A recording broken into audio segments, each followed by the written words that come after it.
కుమారులు. క్రీస్తు యేసునందున్న వారెవరు? కుమారులు.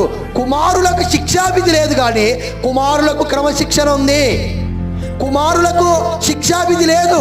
శిక్షావిధి తప్పించుకున్నారు, శిక్షావిధిని దాటారు, మరణంలో నుండి జీవములోనికి దాటారు. కాబట్టి క్రీస్తు యేసునందున్న వారు దేవుని కుమారులు.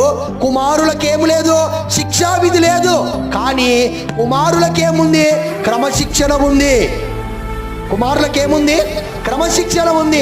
అందుకే ఆయన క్రమశిక్షణ కుమారులమైన మన మేలు కొరకే. ఆయన క్రమశిక్షణ కుమారులమైన మన క్షేమం కొరకే. ఆయన క్రమశిక్షణ కుమారులమైనటువంటి మన దీవెన కొరకే. క్రమశిక్షణ నాకు మేలు, నాకు దీవెన అని ఎప్పుడు చెప్పగలుగుతామో అనంటే, ఆయన నా తండ్రి అనే నిశ్చయత మనకున్నప్పుడు క్రమశిక్షణ నాకు మేలు అని చెప్పగలుగుతాం.